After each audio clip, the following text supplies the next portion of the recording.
maybe, I guess now. Looks like it. Looks like it.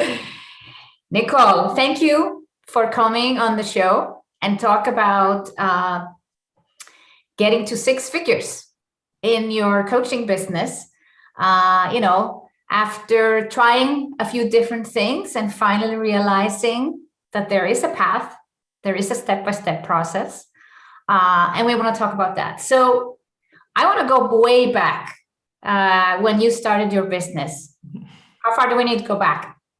3 years. We need to go back. Yes, that's when I started my own business. Before that, I was in a corporate function as a manager in an American corporate career, really. And what made you start your own business 3 years ago? I think it was the kids. To be more flexible, to get out of the hamster wheel, which for me was the corporate environment. I realized when I had children that I had changed. The minute I had my daughter, I was not so much, my career was still the same, but I wasn't. And so it was a process of about 4 years where it slowly but surely developed into me wanting more freedom and being more flexible and actually making a difference in the world and having an impact, because I couldn't see that in my previous jobs. No. So basically your values changed and your priorities. For sure. Yeah. I see this happen with so many women that, both I work with, but other women I just meet and know there is something that happens. And it happens with a lot of women that, have children. Now, I didn't actually have, I don't have biological children. I have two stepsons, but I also went through a process and I got sick for 7 months and priorities changed. You think about what's my legacy? Exactly. What's going to be left when at the end of the world? What will I regret? Mm-hmm. Yeah. And I always thought that I was like this little, even though, I was in a position, I had people reporting to me. So I had a responsibility for Europe, Middle East, and Africa as a marketing director. And I still felt like I was this tiny, tiny, tiny wheel in such a huge corporation. And it did not matter. Like after I had my kids and I thought, if I'm sick, it doesn't really matter. It's not, nobody's going to care. And now it's so different. I can definitely, and the word legacy now really has a meaning for me. Did you know right away what kind of business you wanted to start?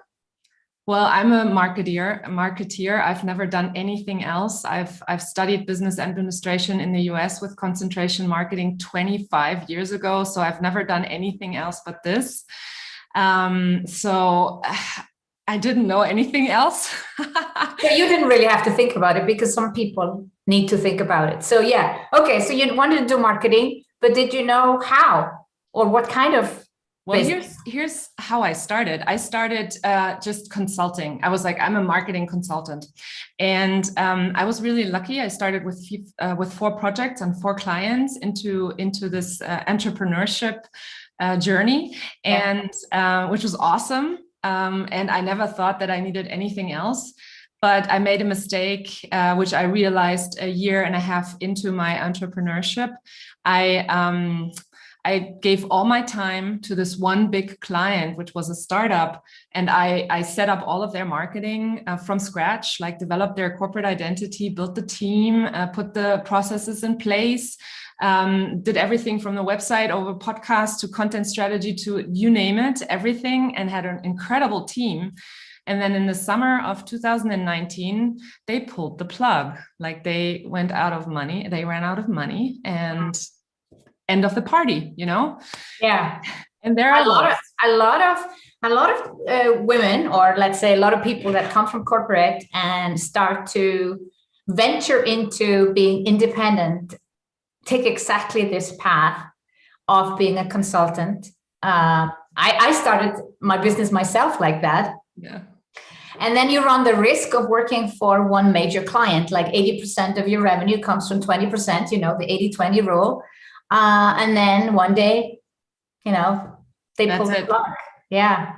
And there was lots of time, no money, because they didn't pay the last 3 invoices, obviously, because they ran out of money. Yeah. And lots of time. And there I was like, okay, what am I going to do? And then I kind of got introduced to this world of coaching and mentoring. And I was like, I could do this. You know, I have 16 years experience under my belt. I can definitely do this. Mm-hmm. But then I had no online presence. So my first thing was to go online and become visible on social media. And I remember putting in, you know, marketing consultant, and that obviously is way too broad, you know, and nobody knew what I was actually standing for. And I went through the whole, oh my God, nobody sees me, and not really becoming visible because I didn't have a strategy. I didn't know how to use social media properly. And this, even though I had taught this to my clients, right? And I had the training and all of that. But doing it for myself was a completely different story. And about at the same time, I was like, okay, I need different income streams. I need to be smart about my business and not sell my time to one client and then be dependent on this one client. Mm-hmm. I need to have different things. And to me, the holy grail was an online course. Online course, yes. And I had bought an online course about online courses, funnily enough, and it was not a really good course. I must, now looking back, I didn't realize at the time, but now looking back, I must say it wasn't very good. And I never finished it because it's so difficult when you have all of this content and to really be accountable and disciplined. And I'm a very disciplined person. You know, I get up at 5 every day and I work out every second day and things like that. So I'm disciplined, but sitting down, going through all the content and doing all this stuff that I've never had done before on my own was like, so I didn't do it. Yeah. And I remember during Christmas in 2019, I came across masterclasses of a woman in red. Yeah. And I'm like, yeah. And I'm like, ooh, this woman is different. And I started watching your masterclasses and I was like, this is okay. And then I think at the time you had a year planning workshop, I think in January, which was awesome. And then I thought, I need to work with her. She's awesome. So I decided to join Somba Kickstart, which I think was the best decision I've ever made. To this day, I think Somba Kickstart is the best program there is on the market. So my biggest compliments to you. Thank you. And thanks to my team. I couldn't do it without them. But it gave me all of the previous courses couldn't, you know, the accountability and the step-by-step, you know, the little feeding you little bits and only telling you little things that you needed to worry about during the week. And I didn't have my voices that were keeping me from doing everything that I needed to do. And I launched. It's still tricky. It's still tricky for a lot of, let's say, people that have, you know, a lot of experience, a lot of education, and then they come into this Kickstart process and they only get this amount of information. And we don't tell you what's happening next week and next week. And it can make people go like, you know, maybe not crazy, but they are a bit frustrated and annoyed not to know exactly. But the reason people are not getting it done is because we have too much information. Mm-hmm. Yeah. And the too much information is what's overwhelming. I see that in marketing as well when I work with my clients, because they have a wealth of different choices they could make, and they could do this and they could do that. And they really just want to know, you know, what's my next step? So what do I need to do now? Because usually it's not their expertise. And creating an online course and running it and then the whole launching thing is a whole science in itself, right? It can be tweaked and can be changed and can be, you know, massaged, and it's really something that you can study and you can repeat and do over and over again.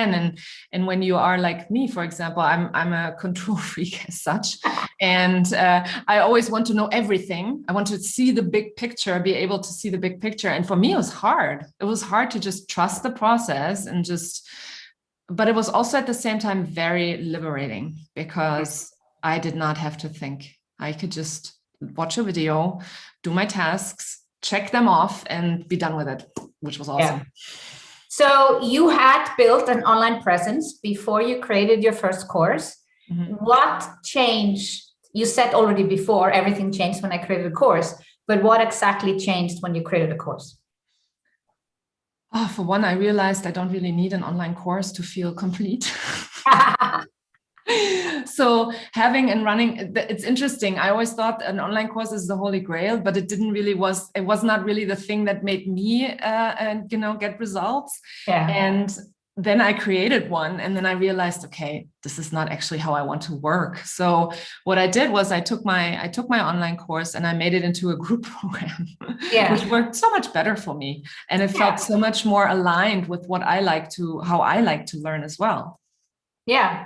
And a lot of people make that assumption that online business equals online course. And I did that mistake myself 7 years ago. And I was adamant about selling an online course in my first launch.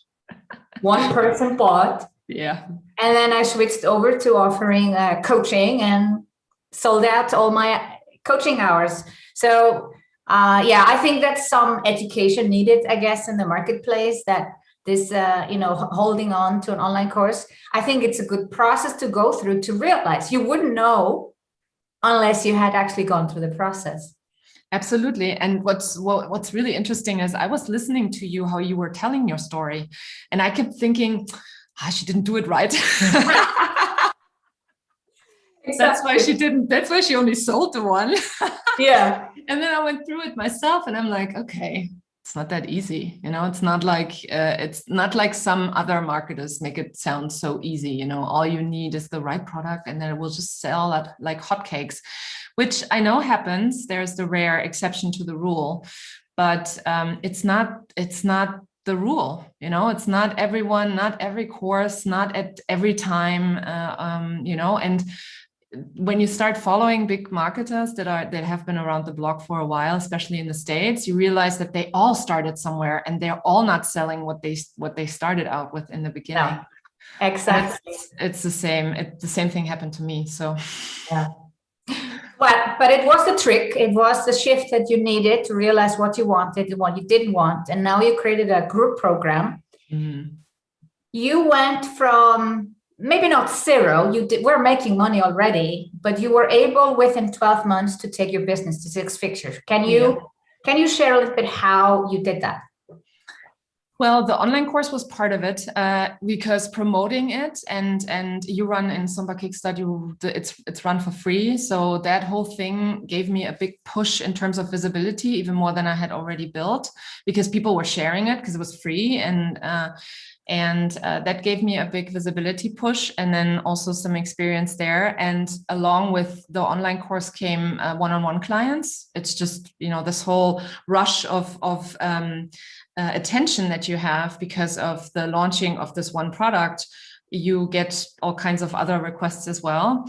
And it was just a combination. And it was really that actually what I wanted, to have different income streams. And I realized that with that. And even though in summer of 2019, when that startup went bankrupt and I had nothing, I thought, okay, I'm only going to coach now or only going to mentor now.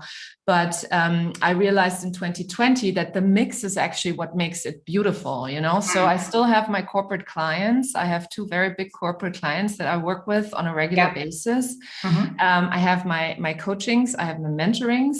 And every now and then I also launch my online course, but not as an online course, but as a group program now. So I have different ways of working, and the ascension model that you teach so beautifully is something that I've created in my own way. It's not along one customer and his customer journey. It's different areas, which also fits with my experience. The corporate experience that I gained as a manager is very valuable for companies that are a little bit more experienced, and especially online entrepreneurs that are more experienced. They book me for VIP days to just go in, dive deep, and then just tweak what's already working and making it better for them to be able to launch even with higher numbers and with more success. So that's one thing that I've been doing, which I couldn't have done without the experience of having launched. Exactly. 3 times actually last year. And so that's a shift that happened. So I have my old brick and mortar businesses that I help with in their marketing. I have the online entrepreneurs that see me as an equal because I have the experience, but still more experience in marketing and also people, you know, building a team and stuff. And you know what I'm talking about, building Yes. a team. Yeah. That's quite the challenge for a lot of people. And and at the same time, my one-on-one clients, which are still either starting out or moving from offline to online, I still have that, even though we are a year into the pandemic. Yeah, I know.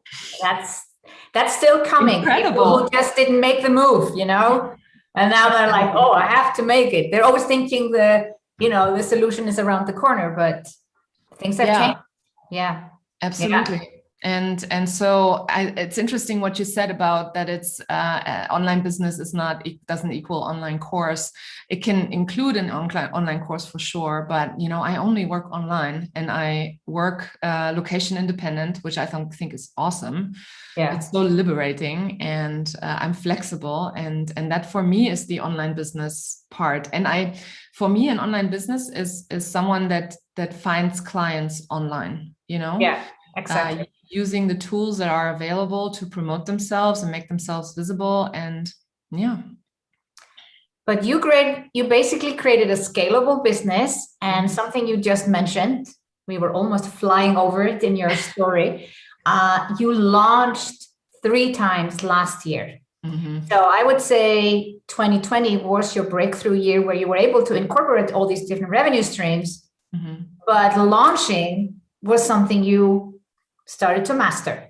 I love launching. Yeah, me too. I think it's awesome. It's so much fun. And do you know what I love most about launching is the content strategy behind it. Mm. Like really really creating that funnel and then creating the stories around it and then finding creative ways of really telling the story in different ways. And since I launched 3 times, that's actually quite a lot within 1 year with the little exposure that I have. I mean, it's not that little, but it's littler. Yeah. I would say it made me be more creative to really find cool stories that would really resonate with people. And launching is awesome. So when did you do your very first launch? First one was in March, right after part of Kickstart, so to speak. Yeah. Right? That was the first time when I didn't realize that I was launching, when you were like, I know. And the second time was in June, and the third time was in September. Mm. So those were my 3 launches. And the revenue was, first launch was 10,000. Second right launch, off the bat, 5 figures. Great. Right off the back, yeah. The second time was a little less, 7,000 or 8,000, I think. Yeah. And the third time was 5,000. Hmm. And I realized that it was going down because I didn't have enough people in the list. Just very simple numbers. I mean, you teach this, right? Numbers game. So if you don't pour enough people up here, you're not going to have the result down here. So that's exactly what I experienced. Yes. So your main revenue didn't come from launches. Mm-hmm. No, your main revenue came from the one-on-one coaching. The one-on-one and the corporate clients, because the one-on-one people saw what I was doing on social media and how I did my launches, and they were like, show me, teach me. Yeah. And even though I'm, when you look at my social media channel, I teach people how to become a personal brand and position themselves as a personal brand. But they were like, okay, I saw what you did, or I read your emails, your sales mails, teach me how to do these sales mails. That's what people ask me to do now. And it's really interesting how these things unfold, even though I do not tell people, I don't tell it to the outside world. But I love that people saw you launch 3 times, or maybe they even just saw 1 launch. Mm-hmm. You are, you've just been launching for a year. You wouldn't even call yourself a launch expert. Not at all. But I keep on telling people you only have to be 2 steps ahead of someone to help someone, and that just proves the point. Mm-hmm. Yeah. Absolutely. People sometimes even rather want to learn from someone who is not so far ahead of them than someone who seems like miles away. because they feel, well, maybe I can get one-on-one session. Maybe I can get a VIP day. Maybe I can get a closer connection versus if someone has been launching for years and years, that's not going to be possible anymore. No, no, you can't have a VIP day with you, right? No, it's quite expensive if I do it. Yeah.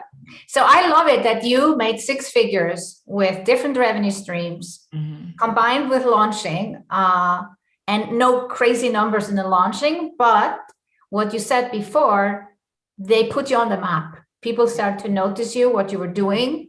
And what happens when people realize that someone exists and they're doing some great things? They're like, hey, I want to work with you. Can I work with you? There was actually one that contacted me and she's like, are you following, what is it, Jeff Walker's launch formula? And I'm like, I don't even know who that is. Yeah. And she's like, yeah, but you're doing this in your emails. And I'm like, am I? And then she said, I want to work with you. And I was like, oh, okay, teach. She said, teach me how to do that. And you're right. I mean, people like you are not, you can't just book for a one-on-one coaching anymore. People like me, you can. Yeah. So we all started with creating your course, even though you don't actually sell the course. I love that. As we are recording this now on Wednesday, March 24th, actually today, we have Kickstarters doing their celebration call. I know. I know. I have Kickstarters that are still in touch with me because they obviously were so excited to join Kickstart in January because they've been following me and seeing, what it did for me. So yeah. And this is quite a special day because, many of them already done the call. Some of them will do it tonight and a few of them will maybe do it tomorrow. Do you remember your Kickstart celebration call and how you felt that day? Oh my God, it was a year ago, exactly on the date right before the first lockdown. Yes. And I remember being completely like, I don't know where my mind was. I think all kinds of things were coming up for me as well, because with becoming visible, all kinds of limiting beliefs come up, limiting beliefs that you didn't even know you had. At least that's how it was for me. And then all of this COVID-19 pandemic thing and the whole world going into lockdown, I was like, ooh, I can't launch something now. And I had incredible numbers for my Kickstart course. I had more than 200 people that had signed up for it. Yeah. I had 140 active in the group. So everything was looking really, really bright. But in the celebration call, COVID was a topic, right? So for one, I was terribly nervous, of course. I'm not this nervous anymore when I go live, luckily. But at the time, I was like, oh my God, what if I say something wrong? What if I say something stupid? What if it all happened and I'm still here and it's all good and I've made the experience? So now I enjoy being live and I go about it with some sort of curiosity. And still, the whole COVID thing was like a dark cloud hanging over everyone. And so in my celebration call, nobody was like really interested in the product. They were more interested in talking about how they can now be on social media and talk about it and not talk about it. And they were looking for advice from me, really. And that's something at the time I felt you were a very good example. How you stepped in and how you became, a lighthouse for the people on how to approach this and how to deal with all these questions that people had. Yeah, it was a difficult week. It was. I remember a lot of people thought of postponing their celebration call or skipping it or not making an offer. Who can be selling? Like, how insensitive can you be when you sell something in the week where people, are possibly losing their job or, at least cannot leave the house and all these things. But you had a 5-figure launch. But not from the product I was trying to sell. I tried to sell a group coaching program. And that did not work. Nobody was interested in the group coaching, but the one-on-one, they were definitely interested in. And this is how, I generated new clients, 10 or 8 new clients, and I was fully booked for the next 3 months. So you made an offer, and they were not interested. And when did you make the switch? The next day or? Oh, I remember going in the group saying nobody's buying, and then and then I think you made the suggestion. Yeah, I'm sure it was you that made the suggestion to do strategy sessions, offering free strategy sessions, which I did, and they worked magic. Almost everyone that I went into a strategy session with, they bought. And then I made the realization that one-on-one is what people needed at that point. And I changed it around. I sent an email to the list and said, okay, I've changed my mind. I realized people want one-on-one, and here's my offer. And then people bought. So it was an easy turnaround, I must say. It was easy turnaround, but I do remember things like this. You were a bit frustrated. I was, oh my God, I was so frustrated. Because you were like, hey, I went into this Kickstart process to finally stop one-on-one. You know, I'm learning how to create an online course. I have the numbers for a group program, and it's not happening. So, but was it when the sales started to come in for one-on-one that you could let go of your disappointment, I guess? In my control, you mean? Trying to control the situation. It was actually when sales were coming in, of course, for sure.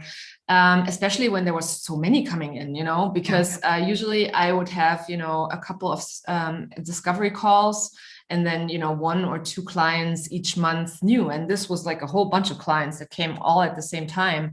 So I realized that launching does not necessarily mean that you have to launch an online course or a group coaching program, but you can also launch your one-on-ones with that beautifully. And also with the challenge, which I think is awesome, was an awesome realization. So I think I found my curiosity again, to explore this further and try different things, and also be a little bit playful with it. Because I remember on the day, and you're right, I was really frustrated. I was like, this is not working. And when I went past that and was playful with it again, it was fun. You know, it's still to this day, it's fun when I do it with my clients. I tell them to try different things, which feels good for them. And it's amazing how you can shift a launch with just little tweaks like that. I thought that was very, very, very, fun. Yeah. And you just had to wait a couple of more months, and then you had your group program. I did. Yeah. Yes. And it worked in summer and in the fall, and it was great. And and so now I'm back to one-on-one, by the way. Yeah, but you know, it's also what you like. You know, we may think we want something else. It's like, you know, the grass is greener on the other side. Of course. And then we go over there, and it's like, oh, it was actually good what I was doing before. Of course, for sure. And this year, I mean, I'm doing a coaching certification training as a transformational embodiment coach. And I decided that I just want to work one-on-one with people. Like, I don't want to do a big launch. I want to focus on my training. And first 6 months of the year, I'm just going to leave it as is. And this year is even going to be better than last year. So without launching, and without, at least to this point, I'm sure I'm going to launch in the fall, but I don't have to launch all year round. You know, that was another thing that I thought I had to do, like launch. It's good for visibility, and it's also important to stay in people's head. But there's different ways to doing that. And it's fun. I really learned to treat this not with so much German earnest, but with more like a playful approach. Playfulness. Yes. Oh, I love it. And I think that's a great ending to our talk, Nicole. I've been able to keep my voice. Glad. Thank you for sharing. I love it that you have been able to build a 6-figure business in a way that is an online business without maybe the thoughts how everyone thinks an online business should look like. Yeah, it's actually what you make of it. It's your business, and you can make it whatever you want it to be. And what works for one person doesn't necessarily have to work for you, or has to be this way for you. So, but you only know once you've tried it all. That's the thing. That's the thing. As I said, I thought online courses are a holy grail. You know, I thought I'm going to have an online course and that's the end of it. And didn't happen. No, but you had to do it to know. And that's, of course, what we wanted to share today. Yeah. Thank you, Sigrun. Well, thank you. Thank you for sharing. Thank you. Thank you. And good luck with your coaching certification. Thanks.